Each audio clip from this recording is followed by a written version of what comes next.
Hello and welcome to the couch. This is episode 9, and today I'm joined with my good friend William. Hey Julian, thanks for having me on. My name's William. I'm a big NFL college football fan, just a big football fan in general, and I'm a Detroit Lions fan. So it's been a pretty good year so far. Yeah, I mean, not much to complain about when you're blowing everyone out by 50. You're putting up 50 on the board. Your running backs and wide receivers are throwing touchdowns. Like, what are you supposed to complain about, really? And Miami too. Miami undefeated. Yeah, like it's crazy. I was talking to my roommate the other day, and I was like, my NFL team and my college team have one loss combined in the season so Yeah. far. I was like, I don't know how to feel. This is insane. That is ridiculous. Even though Miami should have lost to Virginia Tech, you know, even though that Oh, was that's robbed a by the record record. referees. Well, they still should have lost, but it's okay. Um, but today, so we're gonna be talking about. I wanted to change kind of the structure of the podcast overall because normally I record on a Friday or Saturday after the Thursday games. It's right before the other games, and I'm talking about almost a week. The game's like almost a week ago. And so I want to change it up. So we're going to start recording on Monday, getting them out on Monday. And we're going to be doing the game recaps then. Same structure, just a little bit different timing wise. So what games did you watch this week? Obviously the Lions and Packers game. But during like was that the noon window? Or I guess 1 o'clock for you? Or was that the Uh, later games? the Lions Packers game, that was 425. That was like the prime time 425 game. Okay. Yeah, so So I was what sorry, go ahead. I was just gonna say, what were you watching during the noon games and. I was kind of keeping up with the Giants Commanders game just Yeah. because I think that one was on TV since we're in Virginia and Washington's the closest team to here. So I was kind of mainly keeping up with that. Some of the Bills Dolphins game as well, just because that was a good game as well. My brother's Dolphins fan, so I kind of try to check up on them as well. And then obviously I watched the Lions Packers game. I was able to watch all the first half and then some of the second half. And then I watched a little bit of the Colts Vikings game, the 8 as well, but I got kind of bored watching that game just because Yeah. the first half anyway was really boring. So I was half watching while making dinner. Yeah, I was just doing homework while that game was on, but I was really surprised in how much the Vikings were struggling offensively. I mean, for the first half, they were not in rhythm at all, and it seemed like the woes from last week, from the against the Rams were continuing. Sam Darnold was really struggling to find anyone but Justin Jefferson open, and I don't know if that's a defensive, uh, you know, plus for the Colts or a Sam Darnold struggle because obviously he's had a very up and down career in the NFL. So I I wonder what flaw I think we're starting to see the flaws of Sam Darnold in this Vikings offense um as the season has gone on. Yeah, I would agree with that. I wasn't sure a part of it as well. Christian Darrisaw, their left tackle, I don't know, I think it was a knee injury, but I saw he was out for the year. And then obviously they traded for Cam Robinson. So I was half watching. I wasn't sure. Maybe it was like the new offensive line gelling wasn't giving Darnold much time.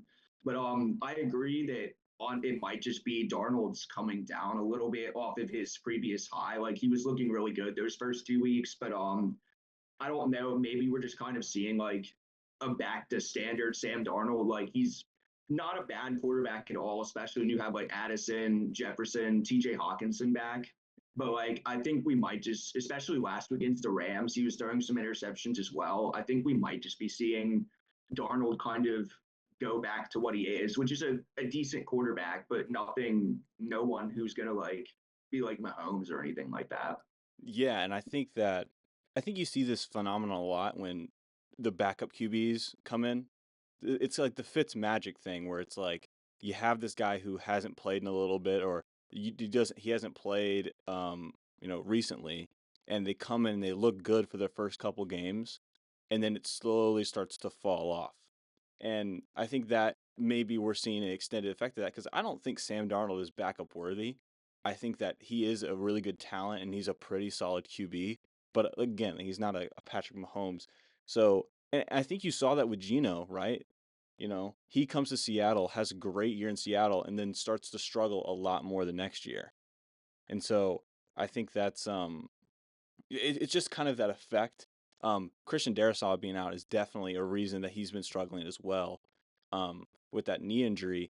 But I still think that um, the flaws are still being shown. I don't think that it's entirely on the O line, even though they have been allowing a lot of pressure. I would agree. I mean, you can make the argument with Jameis Winston as well. He looked really good last week for the Browns, and then this week against the Chargers, he played awful. Yeah, and that's exactly what I'm talking about. Because Jay Cutler too. I mean, he looked fantastic for those like 3 games he started for the Colts, and then he comes in this week and struggles pretty much all game. And it wasn't the offensive line not helping him. He was just making bad reads. You look towards the end of that game, and multiple times Chris Collinsworth is calling out like, "Hey, there's a guy open right here that can get you the first down," and you're throwing into traffic and throwing picks.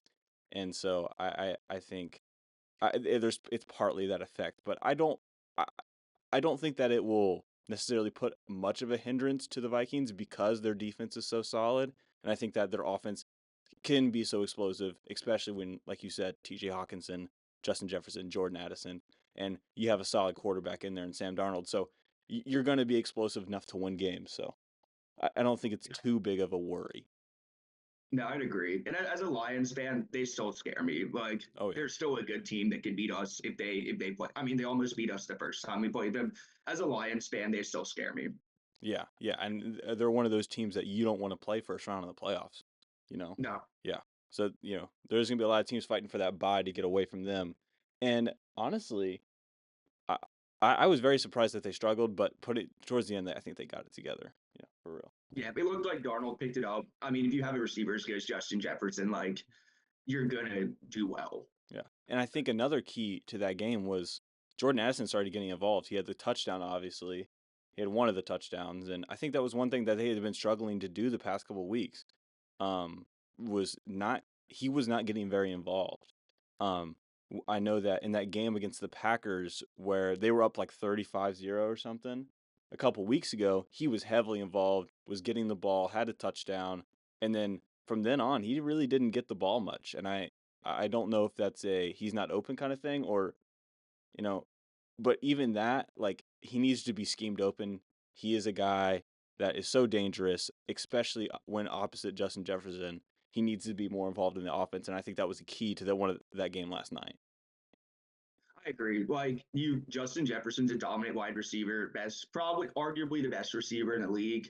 But like, if you have a talent as good as Addison and Justin Jefferson's getting covered by the other team's like best cornerback, you have to like at some point say like, Addison's probably better than the other team's second best cornerback, and just get him the ball more. Like he's explosive. He can make plays happen. He's maybe not as big of like a vertical downfield threat, like jump ball guy that Jefferson is, but he can still get open. And I watched him a lot in college. He's a legitimate wide receiver, one of the best wide receiver twos in the league. Oh yeah. Um. Um. Yeah, but enough to talk about that game. We're here to talk about all of them. So, let's go ahead and talk about that Lions game. Like, tell me what you saw going into that because I didn't see a lot of it, obviously, because the Eagles game was on at the same time. But Yeah. I knew that it's heavy rain, and it was pretty close to start. I feel like, right? And then you guys kind of just defensively put them away, I and so my first question is like, what did you take away from that game overall? And then how much do you think that Jordan Love injury is bothering him? Because you saw multiple times he's over limping and he's still playing, and I wonder how much that aggravation is influencing his play. Yeah. First off, to me, it's hard to take away a lot from this game, but it's also easy to take away a lot. And what I mean by that is it's raining. Like there's a lot of wind. There was a lot of wind as well. It rained pretty much the whole game. So you can make the argument that like there are a lot of passes to Packers receivers and tight ends had that they beat the Lions cornerbacks and then they dropped them. I mean, Dontavian Wicks, he dropped a touchdown at one point where I mean he had us beat. Oh yeah, So to some degree, I can say, and with Jordan Love, I think the injury is affecting him. Now, the Lions don't have a pass rush to speak of with Aiden Hutchinson out. I mean, not to disrespect the players on our team, but the guys we're putting out there can't get any sort of substantial pass rush. So, I mean, Love had all day in the world to throw, but you could tell that he was just hurting.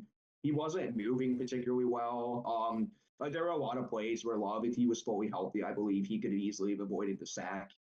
But with or the pressure, but just with his groin, I think that probably didn't help. But also at the same time, I think the Lions winning a game that dominant in the weather where we play in the dome, like we're not used to playing in weather like that. Green Bay, that's sort of their bread and butter, playing in Yeah. the cold, playing in nasty conditions. But the fact that our defense was able to go out and do that gives me a lot of hope that maybe even though we don't have Aiden Hutchinson, the defense can still be decent enough to help us make a run in the playoffs. Yeah, and I think on the in the secondary, it's not the greatest, but it's pretty solid, and I think that's going to be a major point in this trade deadline coming up tomorrow. Is who are the teams that I feel like there's a good amount of teams that need that extra padding on the pass rush. The Eagles and the Lions being examples of that. The Bears, who I've been kind of disappointed in their whole front seven. Um, because the Cardinals just ran over them all game. So I think they're another team that could be using some extra D linemen or pass rushing. But I think that you're right. The weather's there, and you still win a pretty dominant game, and you're keeping the Packers in check when this is what they play in. This is the type of football that Lambeau is known for. I think that was a really impressive win. Yeah, I was happy with it. And like you kind of touched on, I've been checking my phone all day at work, but still haven't seen any update. We need an edge rusher bad. So I'm hoping in the next 24 hours, we'll get an update that we traded for someone. Yeah, and we'll definitely be talking about trade deadline stuff later as well. So, um, yeah, we'll get into that then. Just going over the other games, I don't feel like there's anything to actually no, there is something substantial. I want to talk about the Eagles Jaguars game because did you see any of that at all, or were you red I zoning? watched, I watched the highlights. And Yeah. I was sort of checking on my phone, just because it was, like you said, same time as the Lions game. Um, because I saw and I was like, I have Saquon Barkley on my fantasy team as well, so saw he was going off. But I checked and I was like, oh, the Eagles are up. I know 16-0 maybe at halftime, something like that. Yeah, But it looked like it they was could have. it was 22-0 at some point. I think it was heading into halftime, Yeah, maybe and I after. was like, oh, the Eagles, this is what they should be doing, beating up on a quite frankly, just a bad Jaguars team. And then I checked the score. I said, oh, Jacksonville came back to make it a one touchdown game. I was like, what happened? Did the defense just start playing really bad? The offense just, what happened there? So, well, the overall consensus is that Nick Sirianni is so stupid. Okay, so it all started going downhill. Like you could just tell it was, some of the vibe or what would you call it? Like I don't know. It was like the feeling in the air was sucked away because we make an extra point on one of our I think it was our second touchdown, right? And there's a penalty, and we accept the penalty to get it on the one tush push, and they call it, even though the ball is across the goal line. They say that he's stopped. Whatever. It's no good. Whatever. It was kind of stupid. We had already made the extra point. We could have enforced it on the kickoff. It was just like one of those moments like you just gave up a point for nothing. Yeah. Now it's only 13-0 or whatever. It doesn't look like too big of a deal. And then we get into the same situation. We score. Then we decide to go for two. Tush push. This time it's nowhere near stuffed again. So we're 0-2 on the tush push. Then later on in the game, I think we were up 7 and we scored with the Devontae like one-hander, right? Yeah. He caught that sliding catch.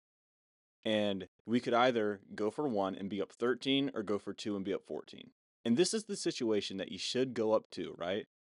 Yeah. You should go up to. We go and we don't get it. And so now we have missed out on 6 whole points throughout the game instead of just taking the three. If we just taken the three free ones, we would have been up. What? If we were 28-31, like we would have been up 16 or 15 points in or 16 points and made it a lot uh more difficult for the Jaguars. But instead we gave it to them as a game. Um, Another big problem was turnovers. Saquon had, well, we only the turnover, I guess, because Saquon tripped. Like one of the Jaguars guys started tripping him, and he fell down and lost the ball. But they didn't. They said he wasn't ruled down by contact. Like they didn't rule the trip a tackle, so they just ruled him like just falling over, and then they returned it for a touchdown. And it was just a lot of rough officiating. And just like honestly, I don't think the defense was playing that bad. It was just like we could not get pressure on him in at the end of the game, and he was just having time where receivers are obviously going to find holes in the zone. And I think that's the main flaw of this Fangio system is that we don't have enough pressure to play this kind. But like in the first half, when we were getting pressure, we were being able to stop the run. It was really working. But obviously it slowed down as the game went on. But luckily Nakobe Dean had a clutch pick in the end zone to save us that game. So it worked out. They were driving at the end. Yeah, they had the ball and they were driving. We were only at 5. And if we had the other 3 points, we would have been up 8. So we would have at least had more of a chance. But yeah, but Nakobe Dean had a diving interception. It was pretty sick. But it makes me question because we go on this streak of winning these good games, right? I don't think Yeah. we beat the Browns, we beat the Giants and the Bengals, you know, like solid wins, and I don't question Nick Sirianni at all. And then it comes to these games where it's like we gave them the opportunity to even make this close. It's like, what are we doing? It's like just like I understand that it's Philadelphia and we won a Super Bowl on the idea of being aggressive. I mean, Doug Peterson, the Jaguars head coach, when he was our head coach, he was like the guy who was like, we're going to go for him fourth down more than anyone. He kind of started that trend, and I understand that we are aggressive and we are going to be aggressive, but I think there's times when it's needless. We were beating like the donkey out of this team, right? And Yeah. and like it's like why are we going for 2? It's like you're playing Madden against your little brother and you're just going for 2 for funsies and then he comes back and you lose. It was I don't know. It was very similar to that Falcons game that we lost because we didn't kick a field goal in the red zone earlier.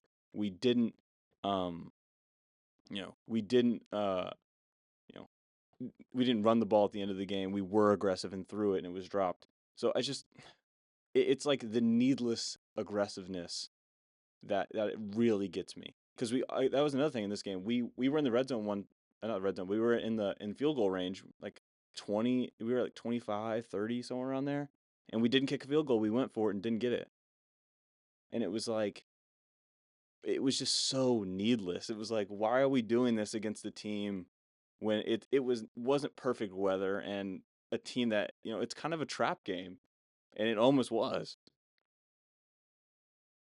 Yeah, I mean, I can definitely relate to taking, as a Lions fan with Dan Campbell, I can definitely relate and know the feeling of your coach taking needless, needless risks that aren't there. I mean, I've seen Dan Campbell run a fake punt from our own 20 Yeah. countless times at this point. And it works, but sometimes when it doesn't work, it's like you're putting our team in terrible field position. So I can relate to that. Nick Sirianni, the Eagles, I've heard. I've surprisingly a lot of friends who are Eagles fans for being from Virginia. Mhm. But I I don't know. I see a lot of stuff online, like after I think was it the Bengals game where he was arguing with fans?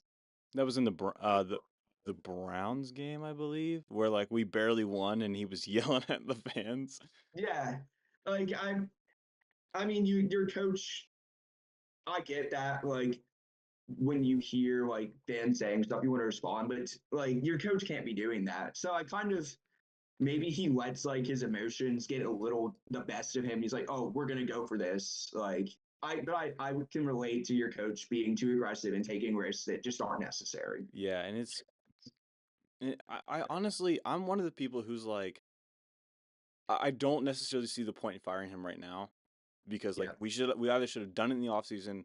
I don't like mid-season firing of the head coaches unless it's like terrible, like Saints 7-game losing streak kind of thing. You know Yeah. what I mean? And especially now because we have such a solid roster, I don't want to change anything. It's a horror story in my mind going from Andy Reid to Chip Kelly when we have LaShawn McCoy and Michael Vick and Deshaun Jackson. So like I don't want to waste that core talent. So I want to trust Sirianni, but it's just like we got to be making the smart decisions. And I'm all for aggressiveness, but it needs to be like needed. There needs to be a reason to do it, not just it just cannot. And the thing is with Dan Campbell, like it's worked out most of the time for him right now. Like that fake punt inside the 20, it somehow worked. It was good. And so I think and I think that it is a the willingness to be aggressive is definitely a good trait in a coach.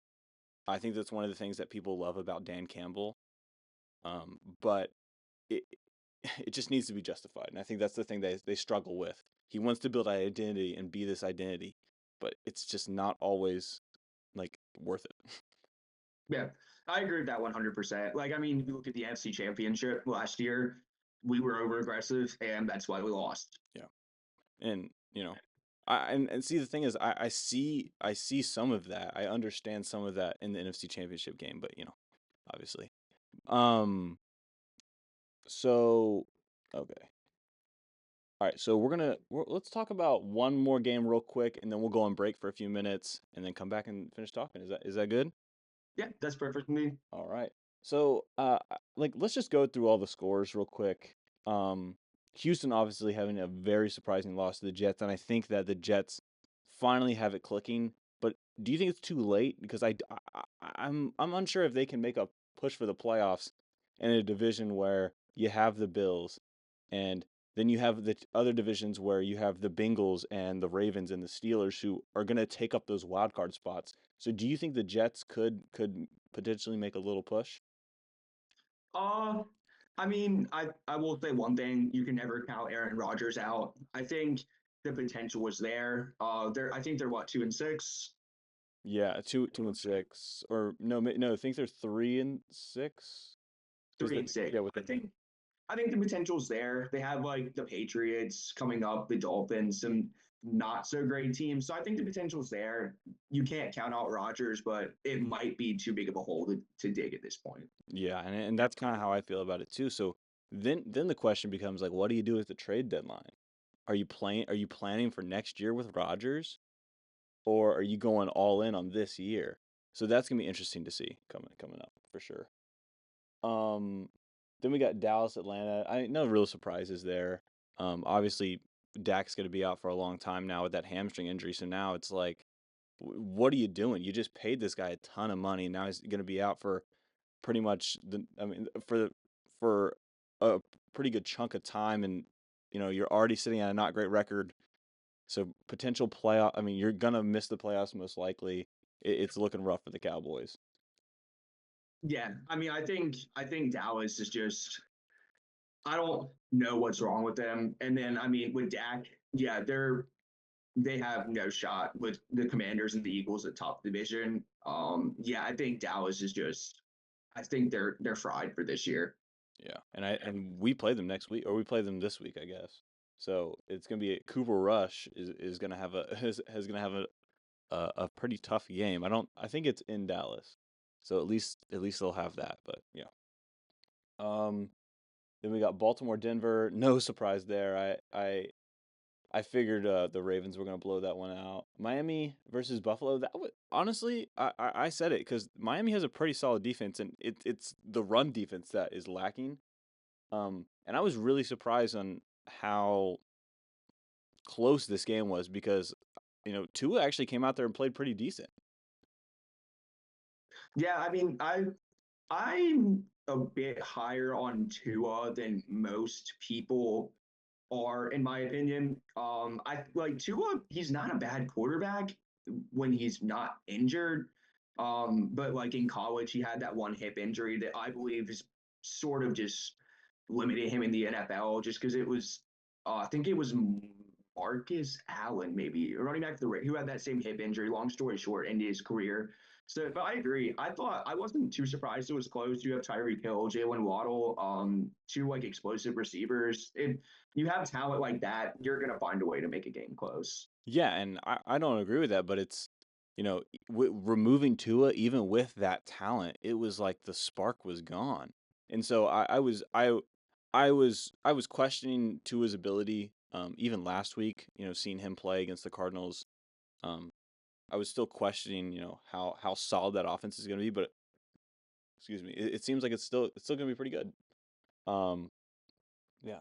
And then I think if I'm looking at the other ones, I think the only other, huge shocker was Carolina, right? Because we had the Bengals winning against the Raiders, Chargers beating Cleveland, Commanders beating Giants, all those games.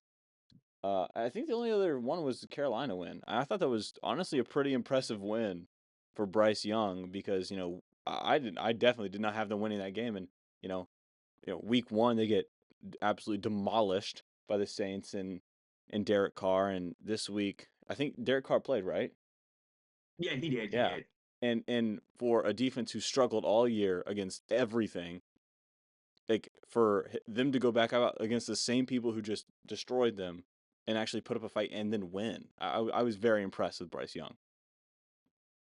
Yeah, I agree. And I this is a overarching topic we won't get into right now, obviously, but I think in the NFL teams are too quick to give up on a young, especially rookie quarterback. So I hated that they benched Bryce Young in the first place for Andy Dalton. But yeah, I was checking the box score. I was surprised. I mean, obviously Olave getting that concussion that sort of hurts the Saints some, but I mean yeah, the Saints still have talent. They have the better team. I mean, and that's part of why Dennis Allen got fired today. I think you can't lose to this Panthers team, plain and simple. Yeah. And honestly, oh, what was it? Oh, never mind. Wait, can you mute me on your? Oh wait, it's not coming through anymore. Sorry, I could hear my voice coming through your laptop for a second. Um. Oh yeah, I thought this was surprising, especially when you just trade away one of your best players in Deontay Johnson, and now you come out and you look better somehow now that you've traded away your top receiver. So I thought it was very impressive. I think when Jonathan Brooks comes back, running the ball is going to be their identity, and I think they might not have as bad of a year, and kind of has it's a little brighter of a flame for this rebuild, honestly. So Yeah, I agree. I mean, they have some like good young pieces. Jatavian Sanders, the tight end, looks really yeah. good. Jalen Coker, he's deep down, he was an undrafted free agent, but he's looked good in flashes as well. Xavier Legette. It looks like it might be a bit too early to be this optimistic, but it looks like they have some talent there they could work with. Yeah, and I think after break, that's the first thing we're going to talk about is what teams are the best place, to rebuild. If you're a head coach, if you're running your Madden franchise, what team are you going to go and think you have the best ability to go? So, we're going to go on break for a few minutes, and then we will be right back. Hello and welcome back. We are back from break. Our fun little free Zoom break. Because I'm not paying for premium Zoom. Can you believe that? Premium Zoom. No, I mean Why? it's a scam. Yeah, why? Um, yeah, so like I said before break, I want to come back and talk about, it's mid-season. You kind of have an idea of the teams that are out of it. The teams that maybe should look towards next off season or the draft, honestly. Um, and I want to talk about like which one's the best because I feel like there's a pretty good pool of contenders. Normally, you're like, oh, all these teams stink. like I don't know, like a couple of years ago, it's like, oh, all these teams stink. Like they're just gonna draft like the best player. Um, and I think it's kind of different. I think there's some better places. And it's honestly kind of interesting to look at. So the five teams I got right here are the Panthers, Raiders, Patriots, Giants, and Saints. And out of these five, it's like, which one's the best? Because I have I feel would be controversial opinion. But let me hear yours. Which one would you feel the best to rebuild? That's a tough question because the Raiders have Max Crosby. I think I think if I'm thinking through every team, I think it might be the Saints Wow. because you have Chris Olave, who's a good young wide receiver. You need that. Raheed Shaheed, he's a really good speedy slot downfield guy. And then you still have Kamara's getting older, but he's still decent. And then you have some good pieces on the defense like Marshawn Lattimore, Pete Warner. Plus, I mean, they have Spencer Radler, who could end up being something eventually. So my gut would say if I were like a head coach and I was picking between those five jobs, I would say the Saints. Wow. See, that's surprising to me because to me it like if when I look at the Saints, I kind of see just incomplete pieces all around, you know. There's not a single thing I like a single group I really really like about the Saints. Yeah, you could argue their running back room is really solid, which I like that. I like again I like the wide receiver room. I think Chris Olave is really solid, but the injuries are worrying me, especially with him being so young. But besides that, like you said, Spencer Rattler could be something, but when I look at the defense, Cameron Jordan's getting really old, and I think Marshawn Lattimore is more viable on the trade block than what you can get with him into a rebuild. And that's why I'm going to go with a different NFC South team, and I'm going to go the Panthers. I feel like if you start the rebuild right now, you know, scrap Bryce Young and you start going for something else, I think this is a solid team to start rebuilding from. Like the offensive line is way better than last year. You have Xavier that you have a core of pretty good young receivers. You have Adam Thielen who I think is would be more valuable as a trade asset than anything. But you have Xavier Leggett, you have Jonathan Mingo who I think is fantastic. Um, you have Derek Brown on defense, Shaq Thompson. Um, oh, what's their corner's name? J.C. Horn. Like I think you have like the pieces there to. So let's go start building the defense, get a wide receiver, and then next year get the quarterback and put him in a great position. Kind of similar, I would say, to how Caleb Williams went to the Bears. You know, he arrived with a great core of receivers, a great defense, a solid running back room. I think the O line would be the stark difference between those two situations. And I honestly think if you're starting with a rookie quarterback, this would be the place to do it, right? Yeah, I mean, I agree with you. The Panthers do have a lot of, especially like intriguing young weapons. Honestly, the only thing that would hold me back is their Dave Tepper. I mean, I Yeah. don't know if I would want to coach under him because I don't, I mean, when he fired Frank Reich 11 games into his first season, like to me, it doesn't seem like he knows how to run a franchise very well at all. I mean, like you saw, there was that restaurant in Carolina that had a like on their sign they put "Let the coaches or whoever draft," and then he got mad and went inside. To me, that like I agree with you. I think the Panthers have a lot of good young options. To me, David Tepper having to work under him seems like hell on earth. So I Yeah. that would be the only thing holding me back. Yeah, I didn't to be fair, I didn't think about that, but that is a really really good point. Um but I just feel like if you started from here, I think you got the best shot. It's just the most complete team to me out of these, right? Yeah. Um, so that's where I would go. But I agree with you. David Tepper is not the guy you want to work for. Um, you better hope you get a Super Bowl year, or at least make the playoffs, year one or you're out. So, Yeah. um, You'd better hope you can bring back like 2015 Cam somehow. yeah, yeah, yeah. So, that is the thing. But honestly, another team that I think is pretty underrated on this list is the Giants. You know Yeah, that. I agree because I mean they have, and thinking about it more, the Giants might honestly be the one of the better team, like the best option. Because I mean you have Malik Neighbors, who's I mean he's going to be a superstar. He already looks. If you can look that competent with Daniel Jones, how are you going to look when you're playing for a good quarterback? But then I mean they also have like Theo Johnson, he's a tight end out of Penn State. He's Mhm. looked pretty solid so far. And then I mean Brian Burns and Kayvon Thibodeau coming off the edge, along with like Jason Pinnock at DB. I mean, yeah, honestly, that almost makes me And reconsider you bringing the Giants up. I just thought Neighbors, and I was like, they don't have anything else. But now thinking about it a bit more, I would almost be inclined to change my pick to the Giants. yeah, and you said all those defensive players and didn't even bring up hopefully the defensive player of the year, Dexter Lawrence. He's Yeah. playing amazing.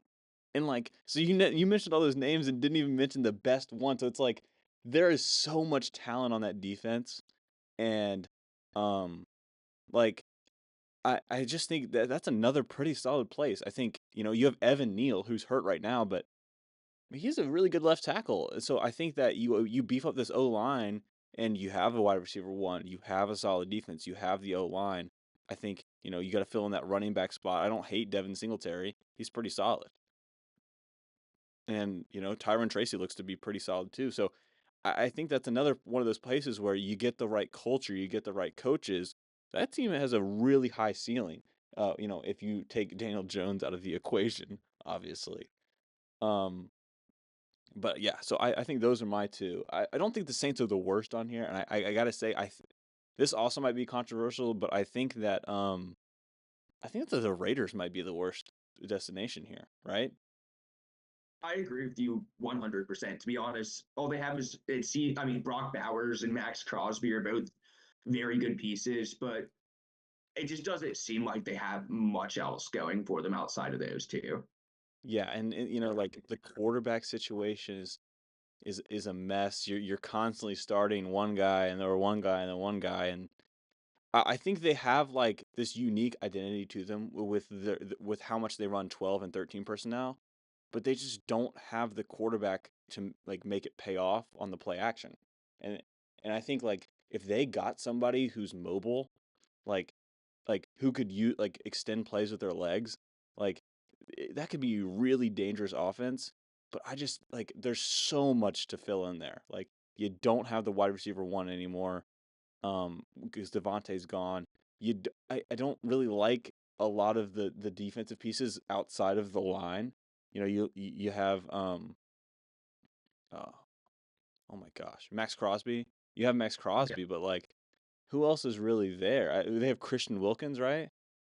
Yeah, I think they signed him from Miami, I want to Yeah. say. So they have those two pieces, but outside of that, it's like where are you going with that? And that seems like the worst destination because at least with the Patriots, you already have the generational QB, right? You have Drake May, this guy who's supposed to be, um, obviously went number 3 in the draft, is going to be, one of the best.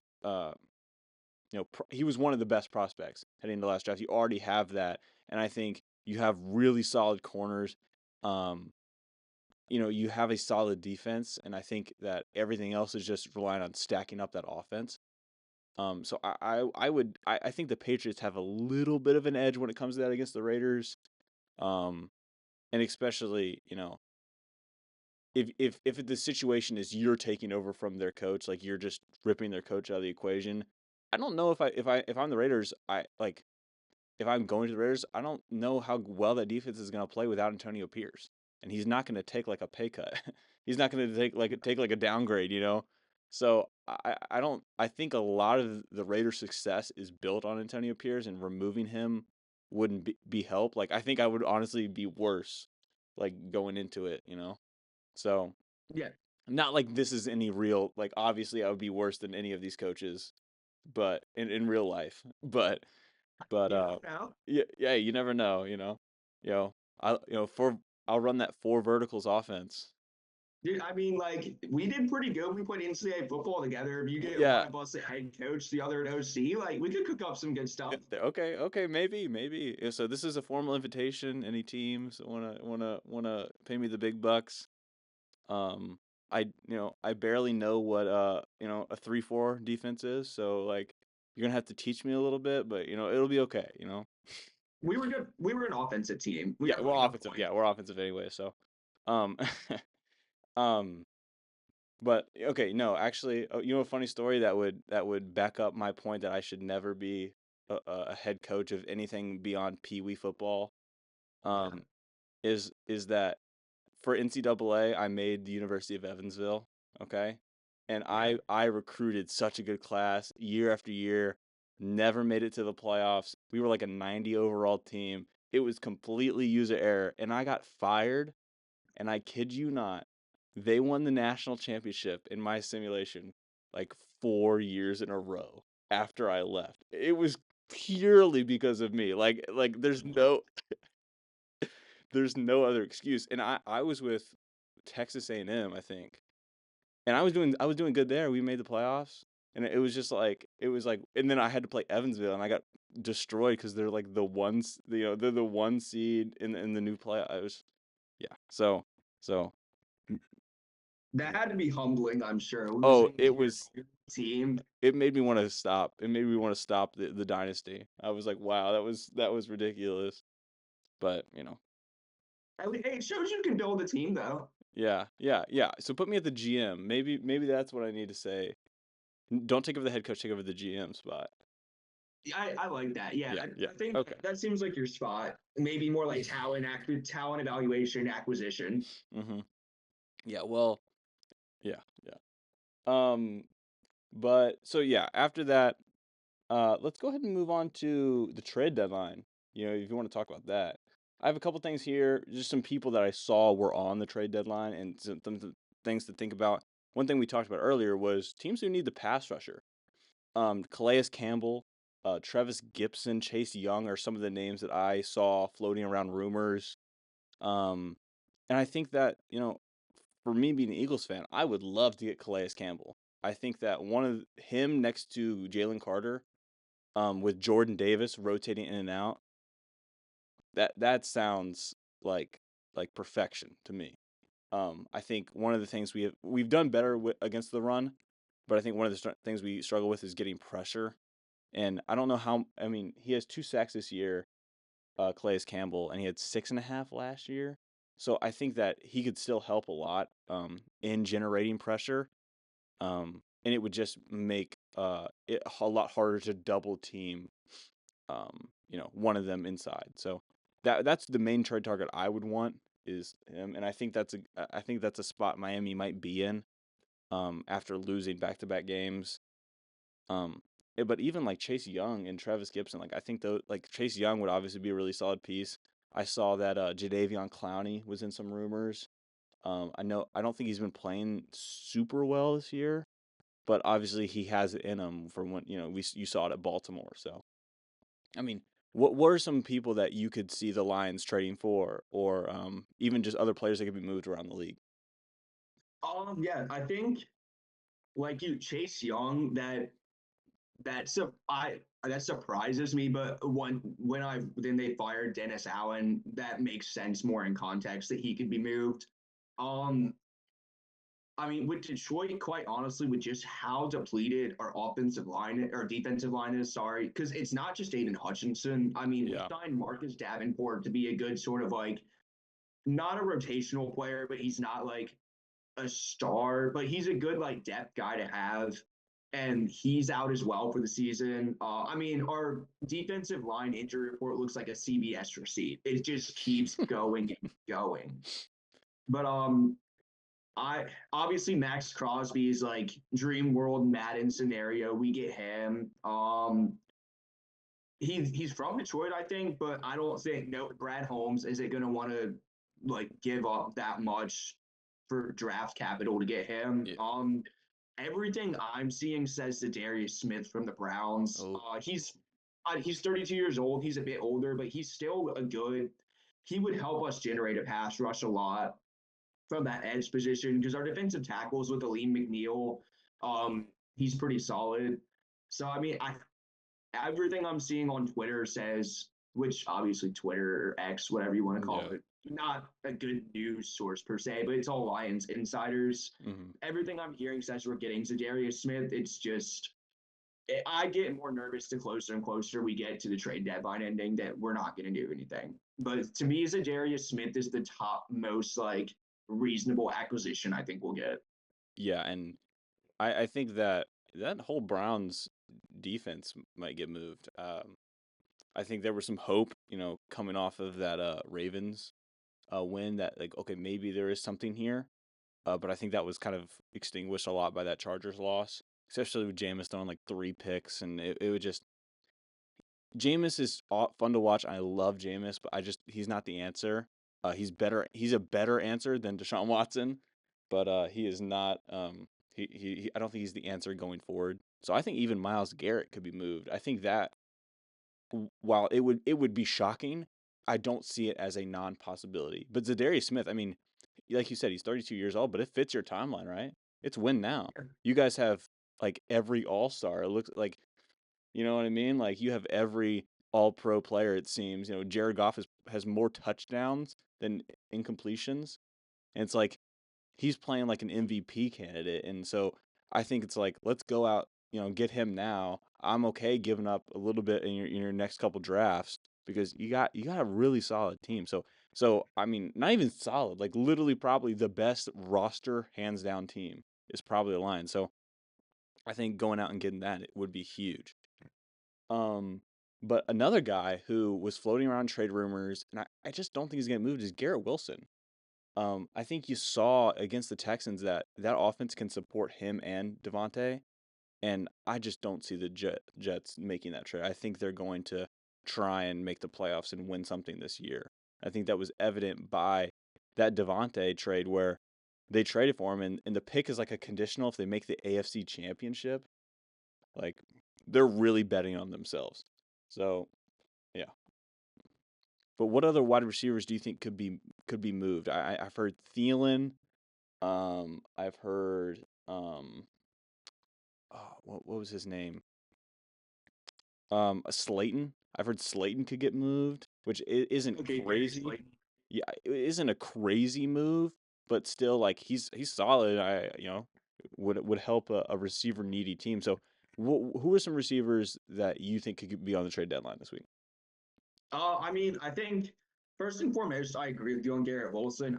To me, it doesn't make any sense for the Jets to trade Garrett Wilson, especially right after. I mean, if I was Devontae Adams and Rodgers, I'd be livid if you go and get both of them and then trade away the best receiver on the team when Devontae Adams didn't get brought in for a rebuild. Yeah. So I agree with you there. That makes the Jets would be stupid to trade Garrett Wilson. Um, I think, like you said, Thielen makes a lot of sense. Like there's no way he is happy on the Panthers, like with how badly they're doing. He's old. He's not. Thielen doesn't want that. I mean, I've heard like Pittsburgh, Washington could be like looking for receiver help. I feel like my roommate's a Steelers fan, so I see a good amount of Steelers games. Hmm. I could see him fitting in really well with that offense because they have like George Pickens being the downfield guy, Pat Freiermuth the tight end. I feel like they're kind of missing that slot underneath guy that they could get with Thielen. But yeah, Thielen is the one that's popping off in my head right now just because of how bad the Panthers are. Yeah, and I think that Thielen could honestly get a good amount of value for Thielen, right? I think that, he's an older guy, but like he's still good. I mean, you saw last year he was putting up really solid numbers with Bryce Young at QB. And I think that I would not be surprised if he got moved somewhere, even like the Texans. So, Stephon Diggs out for the year. Nico's been banged up all year, and Tank Dell's obviously pretty solid, but now you're at Robert Woods and John Mechie. I think even bringing Adam Thielen in could be a solid upgrade if you can pay the price. So Yeah, I think Adam Thielen is probably the most likely. I think another receiver that could be traded is oh my gosh. Oh yeah, Slayton. I think he would go to a pretty solid team. I think he would fit really well in the Steelers, like you mentioned. I think he's to me he's kind of the opposite of George Pickens, where he's kind of the fast guy. You know, you could put him in the slot and he could definitely get open in yards after catch kind of deal. Um, and then you know, hmm, should we talk about? Well, we'll talk about both of these. I want to mention real quickly, with the Chase Young thing, and the Saints obviously firing Dennis Allen, is now Marshawn Lattimore is also rumored around a lot of trades, and I think that a lot of teams will be interested, and I think that could be like uh, kind of the final piece for a lot of teams, like even the Lions. I think that I don't I, that would be a huge upgrade at corner. Would bring a lot of help to that defense, especially when you're not generating as much pressure without Aiden Hutchinson. Great fit. Um, even excuse me, even a team like the Commanders, they don't have great corners. Um, and I think that would be a huge upgrade in them trying to push for a deep run in the playoffs. So, um, but let's just talk about the teams that need the O line, because I feel like that's always the hardest thing, is like when you're a team and your O line stinks, because you most of the time you have to wait for the offseason or the draft. So what teams do you think are going to be trying to target some offensive linemen this year, um, before the trade deadline ends? Yeah, that's a good one. Obviously our two teams, I don't think we don't really need to worry about O line, but I would say the Vikings, they kind of already addressed that with as best as they can, getting Cam Robinson to replace Christian Yeah. Darrisaw. That was the first team but then I remember they got Cam Robinson. I could the Bears, it doesn't fit their timeline, but I know they've been having some O line problems, so I could maybe see the Bears trying to make a push for someone, but at the same time, I could see them sort of waiting down the road since this is just still Caleb Williams' rookie year. Yeah, and I think that they would pay the price, but they wouldn't go overboard. I think that, if it's maybe if it's a third or a fourth or maybe a second, depending on who you're getting, because like I've heard Evan Neal, Andre Dillard. I don't think they're gonna go get Cody Whitehair, but I've heard him as well. Brandon Sheriff from the or Scherf, I guess, from the Jaguars, who's pretty solid. I think they've been struggling in the interior mostly, but I think you're right. Like it doesn't fit their timeline. I think a team that has got to make a move if they want to make it to the playoffs is the Seahawks. They're in a tight division. I mean, it's like everybody's 4-4, and it's just Gino is just like he's not the guy who can be extending plays like this all season. You need to get him some help, and I think that they're one of the very underrated teams to go out and get someone, especially on the outside. No, I agree with that because I think it Charles Cross, I think it is. If I could be wrong, I think he plays for Seattle. He's a pretty good O line piece, but yeah, I mean, it seemed to be honest, it seems like they've never prioritized the O line that much. Because I mean, even when they still had Russ, like Yeah. their O line just wasn't that good. So I mean, and I think it's improved, but yeah, Seattle, I mean, like you said, with that division, it's so wide open. And the 49ers, Trent Williams is getting older. I could maybe see them making a push as well. I think their O line isn't bad by any means, but if they want to get back to the Super Bowl, I could see them making a move to get one of those guys you mentioned on the offensive line there as well. And honestly, Andre Dillard, I know him obviously because he was a really solid piece for a couple seasons with the Eagles, and he went to the Titans and now he's on the Packers. He's a backup on the Packers. And so, he's a pretty solid backup if the Packers are, looking at or at least taking calls for him. I think that's a pretty solid thing for either the Seahawks or the 49ers because like you said, Trent Williams is getting older, and I think that having that depth, just in case. something obviously happens this season, or just going forward. And I think that would be a really really solid piece for them to go out and get. So yeah.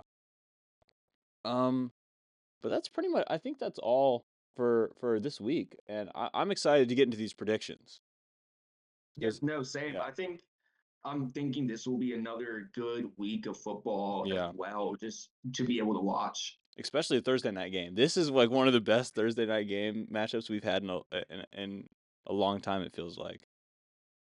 Yeah, I mean, like, and this is my one complaint with the NFL. I wish they would do like flex, like with college football, where they can kind of go week by week and flex the games.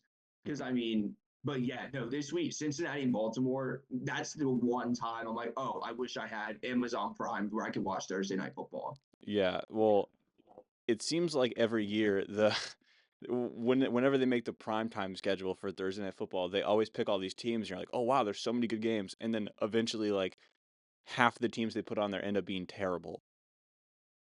Like Yeah, like like what was it 2 years ago when Sean Payton was the new coach of the Broncos and they put like five Broncos primetime games and you're like, oh my yeah, gosh, I have to watch Russell Wilson and this terrible Broncos team every Sunday night or Thursday night. So yeah, but this is a really good one. And to me, I like the Bengals coming to get their get back after a really close game last time.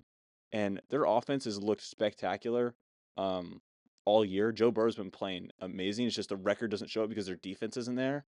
But I think this time around they do end up getting their get back. yeah. I mean, it seems like the Bengals do this every year. Start out slow, like someone's hurt, or like with Higgins or Chase or Burrow, someone's hurt, and then they end up kind of catching fire through the middle of the season. But I mean, I think Baltimore's just on another level with how they're playing right now. I mean, especially how the Broncos are a solid team, and I mean, the Ravens just murdered them. So I don't see, but like you said, division game. I think the Ravens take it in a close one. Yeah, yeah. I mean, it's a pretty close call for that, but yeah, I don't blame you for taking the Ravens. It's hard to bet against the Ravens, to be honest. But then we got one of the worst things America has ever done, maybe. No, no, probably not even top 10, honestly. But Giants versus Carolina in Germany. Like, wow. Like this is gonna be a terrible game. Why are we making the German fans go through this? This is gonna be terrible. Yeah, I mean, I've seen all the memes where it's like this is Germany's final punishment for World War II, them having to get this game. Yeah, Like, yeah. I mean, This is cruel punishment, cruel and yeah, unusual this, punishment. like, I mean, we could get. Germany wouldn't surprise me if like they called war on us after making them watch this. Like, Yeah, yeah, they're gonna hate us. yeah. But to be honest, I even though the Panthers got a pretty solid win against the Saints last week, I like the Giants in this one. I like just the matchup from the Giants offense and the Panthers defense. I think Malik Neighbors is going to have a way better game than he did last week, or at least in the first half last week. And I think they're going to be able to get this one done. Yeah, this is actually kind of my upset game of the week. Ooh. I don't know if I'm just drinking the Kool-Aid, but I think I have Carolina winning this game. I think Bryce Young's going to be playing with something to prove. And like the Panthers got a little bit of momentum where meanwhile the Giants, I think it just feels like a sinking ship with Daniel Jones. I could be completely wrong, but I have Carolina winning this one. Well, you're not wrong about it being a sinking ship. That's 100%. It is a sinking ship with Daniel Jones, but I think that maybe a few passengers get off this game. Like I think that maybe they win this one. Um, then we got New England versus Chicago. Give me Chicago. I don't feel like there's a lot to say about this. I think Caleb Williams having a rough 2 weeks, especially with that game against the Cardinals, pretty much getting nothing done offensively. But I think even though against a pretty good New England defense, I think that they're going to be able to put it together and win this one. I mean, yeah, I agree. Like Drake May looked okay last week. I think he hurt? Am I right on that? I I I don't know. I don't think he is. Okay, for some reason I thought he was hurt. But I mean, yeah, Chicago, I think they'll have a bounce back game. DeAndre Swift didn't do particularly great against the Cardinals. I think they bounce back, and I think this is a pretty easy win for the Bears. Yeah. Then we got Buffalo versus the Colts. Also, I just got a warning that we have 10 minutes left on Zoom. Okay. So we don't need to go rapid fire, but you know, I'll pick it up. we have 10 minutes. So we got Buffalo versus Indy. Give me Buffalo. I think the Colts are gonna start realizing that they shouldn't have been to Anthony Richardson because it's not really going to be helping them. Because Buffalo is going to destroy this game. Buffalo's known for running the ball. Indy can not stop it at all, really, especially against teams that can run the ball. So yeah, give me Buffalo. I picked Buffalo as well. Josh Allen's been playing very well with the receiving core that's not super, like not one star, but spreading it around well. And yeah, I agree. The Indianapolis offense just looked anemic last night. Yeah, I think I agree with you. They shouldn't have benched Richardson. Yeah, Buffalo wins this game. Then we got Denver versus Kansas City. I'm not going to bet against the Chiefs. They will find a way to win, especially against the Broncos. So give me the Chiefs in that one. I agree. Mahomes is just too good to lose to Denver. Yeah. Then we got Atlanta versus Tampa Bay. A little rematch. Second game in the divisional series. Give me Atlanta. I like Kirk too much. He's been throwing like 4 touchdowns every game. Um, he that the Falcons offense just looks like unstoppable almost. So I agree, especially with Tampa Bay's like receiver problems and just with the talent, how good Kirk Cousins looked with the Falcons. I think the Falcons win this rematch. and I just saw. So we got Pitt versus Washington in this one, and I'm gonna get Washington. I think they you saw the red zone struggles last week against the Bears, or not last week, 2 weeks ago against the Bears. But even this week, had a really solid game and come out with the win against the Giants. So give me the Commanders in this one. I actually took Pittsburgh in this Wow. game. Yeah. I think Pittsburgh offense is finally starting to sort of pick it up a little. And I mean, the Steelers have arguably the best defense in the league. I think even with how good Jaden Daniels has been playing, I think TJ Watt gets to him and rattles him a few times. And I think this with Minka Fitzpatrick in that secondary, I think the Steelers win this game. Yeah, it's definitely going to be a dangerous game for the Commanders offensively. I think there's, it's going to be a tough matchup, but I think that one's gonna be another good matchup. Like we have 2 really good matchups so far, with the Thursday Night Football and this game. Yeah. Then we got Minnesota versus Jacksonville. Who's gonna watch this game besides both Jacksonville and Vikings fans? And Jacksonville fans might not even watch it. To be honest, they might not watch it. But give me Minnesota in this one.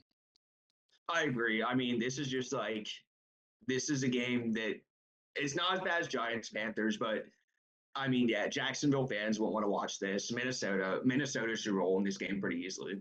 Yeah. And then we got Tennessee versus the Chargers. I like the Chargers. They've been playing underrated football a year. Coming out to a pretty solid 6-2. Making a pretty good fight for that uh 6th or 7th seed. So yeah, give me the Chargers.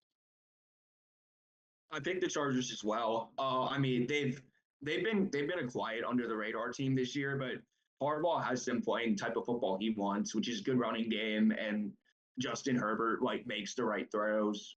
And yeah, Tennessee, they just don't have anything going. Give me the Chargers. Yeah. Well, hey, Will Levis comes back though. Does that change your Yeah, answer? we're just gonna get a good meme from that game, and that's it. Yeah, the memes are back. That's honestly the reason to root for that. Then we got Philly versus Dallas. Dak's out. CD, I don't know if he's coming back or not. I think he's good, but I think I give me Philadelphia in this unless we find some way to lose it, like we normally try to. So yeah, Yeah, I mean, I have the Eagles winning as well. Dallas just, especially like you said, Dak Prescott's out. CeeDee Lamb's not healthy. I don't know if they'll have Micah Parsons back yet. Philly should quite honestly roll in this one. yeah. Um, Then we got Jets versus Arizona. I like the Jets in this one, coming off a pretty solid game against the Texans. The offense is starting to mesh. Hassan Reddick's there. Even though the Cardinals just had a great win against the Bears, I think the Jets are going to win this one. Yeah, this was a hard game to pick for me, but in the end, I picked the Jets. I think now that Rodgers is finally connecting with Wilson and Adams, I think they'll pick that up and that'll keep going. And then the Jets defense is really good. I think they'll be able to handle the Cardinals offense. Yeah. And then we got Sunday Night Football, Detroit versus Houston. This is going to be a fun game for you. I think this is going to be a real test for both teams because Houston, who's kind of been struggling the past couple weeks, I think this is going to be a real test of their defense and honestly how productive they can be without Stephon Diggs. So, but I like Detroit in this one, so give me them. But it's going to be a really fun game to watch. Yeah, I agree with you. I'm excited for this one. I think I picked Detroit as well, just because with how well we've been playing, especially if Nico Collins doesn't play. I think with our defense being a concern, that helps a lot. But I mean, I think it's a close game, but I think we'll pull it out in the end. Yeah. And then Monday Night Football, Miami versus the Rams. I like the Rams. They just had a great win against the Seahawks. I think just overall, I think the talent is better on the entirety of the Rams roster than Miami. I agree. I mean, I think the Rams are one of the best teams in the NFC still. As long as Puka Nacua doesn't hit anyone in this game and get ejected, I think they should win this game as well. That was so funny, by the way, because you watch the replay and he's just like the dude is just blocking, and I don't think Puka understood that it was picked, and he was just like, "Why are you pushing me?" and just punched him right in the face mask, which again is another funny thing. Why you punch him in the face mask? He's got a helmet on. What? You just gonna hurt your hand? Yeah, I've seen I think it was C.J. Gardner Johnson and Yeah. some on the Saints in the Bears. Like he just punches him in the helmet. I'm like that's so stupid. It But was I CJ will Gardner say, Johnson got punched, and then he was like, "What are you doing?" And then the Bears guy punched him again. It was like, "What are you doing?" that's what I was trying to think. Yeah. But I will say I had Cooper Kupp in one of my leagues. And I was playing against Puka Nacua. So honestly, I was kind of happy with it because it Yeah. got Nacua out of the game, so he couldn't get any more points. Plus, Cooper Kupp was going to get more targets. So I mean, if Nacua wants to bring the boxing gloves out again next week, I don't have a problem with it. Yeah. Yeah. Well, thank you all for watching or listening. Thank you, William, for coming on. It was a great time. Hopefully, you'll come back next week with a couple other people. Yeah, I think it was a good time today. Thank you for coming on. Yeah, thanks for having me. Yeah, Lions. I think tomorrow's election day, I'm gonna have to write Dan Campbell in president since he's got us doing so well. Yeah, I mean, yeah, why not? Yeah, but yeah, thanks for having me on. Go Lions. All right. Thank you all for watching and listening. I will see you next week. This podcast is produced by Student Media. Student Media is a student organization at the University of Evansville. Student Media produces the Crescent magazine, published online and in print 3 times a semester. Student Media produces several podcasts and utilizes design, photography, video, and sound for its experimental and academic learning in journalistic endeavors and engaging storytelling. Student Media elevates the voice of the student body and connects the campus and community to important information and points of view.